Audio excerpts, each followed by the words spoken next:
এটা দায়িত্ব, রাজার দায়িত্ব। রাজার দায়িত্ব নয় প্রজাকে গুলি করা, রাজার দায়িত্ব ইনসাফ কায়েম করা।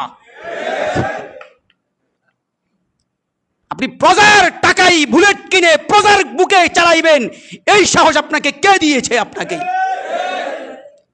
এটা জনগণের ট্যাক্সের টাকা, জনগণের করের টাকা, বেটের টাকায় আপনি অস্ত্র কিনে, আপনি মেট্রিক পাস পুলিশ, আপনি ভার্সিটির গ্রাজুয়েটকে গুলি করেন, লজ্জা করে না আপনার?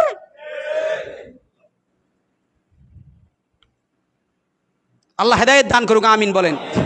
এগুলি ইনসাফের কথা, এগুলি কোনো দলীয় কথা নয়। ওমর রাদিয়াল্লাহু তাআলা বাজারে হাঁটতেছেন, বাজারে হাঁটছেন ওমর, হঠাৎ এক মহিলা সামনে পড়ে গেল, জীর্ণ শীর্ণ, অভাবী। ওমর বললেন, ঘটনা কি? বলে, আমি বিধবা, আমি অসুস্থ, আমার ঘরে ছোট ছোট বাচ্চা আছে। ওমর দিলেন দৌড় বাসায়।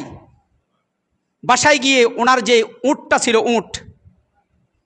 উটের পিঠে 2 বস্তা উনি খাদ্যদ্রব্য বোঝাই করলেন, আর এই উট নিয়ে ওই মহিলার কাছে পৌঁছে গেলেন। ইনসাফ কাকে বলে, রাজার দায়িত্ব কাকে বলে, বিশ্ববাসীকে দেখিয়ে দিয়েছেন হযরত ওমরে ফারুক রাদিয়াল্লাহু তাআলা আনহু। আল্লাহ আমাদেরকে এরকম ন্যায় নীতির উপরে থাকার তৌফিক দান করেন। মানুষের কাপুরুষতা মানুষের হায়াত বাড়ায় না, আর মানুষের সাহসিকতা মানুষের হায়াত কমায় না। এই কথা মনে রাখবেন। আল্লাহ আমাদেরকে বুঝার তৌফিক দান করেন। ওমর ফারুক রাদিয়াল্লাহু তাআলা আনহু মদিনার গলিতে হাঁটতেছেন, সাথে তার ছেলে আব্দুল্লাহ। সালেক সাথে কে?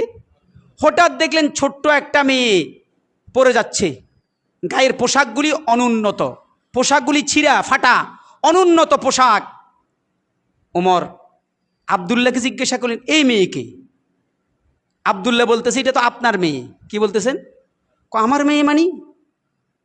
এটা আপনার নাতনি। সুবহানাল্লাহ। এই অবস্থা কেন? এই অবস্থা কেন? গায়ের পোশাক ফাটা ছিঁড়া, পেটে খাবার নাই, জীর্ণ শীর্ণ। তো আব্দুল্লাহ বলতেছেন, আব্বা আপনি যা দেন আমাদেরকে আমি তো তাই দিই।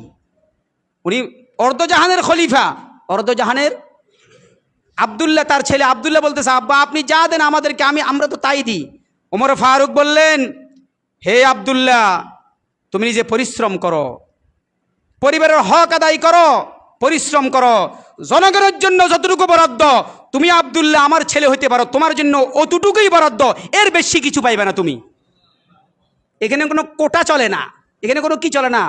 কোটা চলে না। কি বলেন? ওমর কি বললেন? আমার নাতি, তাতে কি হয়েছে? তুমি পরিশ্রম করে কামাও, তোমার বাচ্চাকে খাওয়াও, জনগণের জন্য যতটুকু বরাদ্দ তোমার জন্য কি? তুমি রাজার ছেলে, তাই বেশি পাবে, কোনো সুযোগ নাই। এটা খেলাফত, এটা ইসলাম।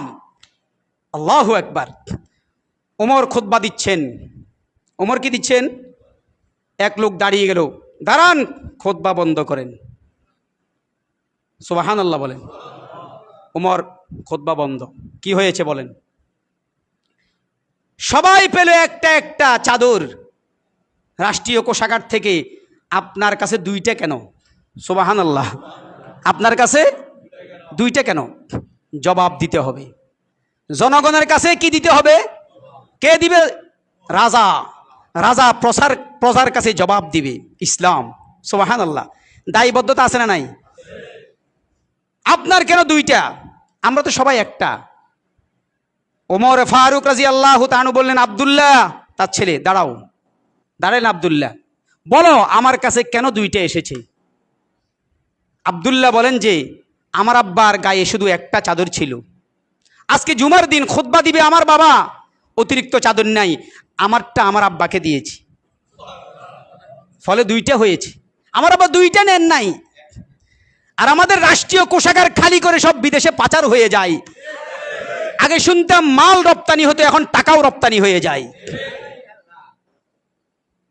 এই যদি হয় অবস্থা, তো কি হবে? আল্লাহ আমাদের সবাইকে সতর্ক হওয়ার তৌফিক দান করেন। আল্লাহ এই জাতির মেধাগুলিকে মূল্যায়ন করার সেই যোগ্যতা আমাদেরকে দান করেন। আল্লাহু আকবার।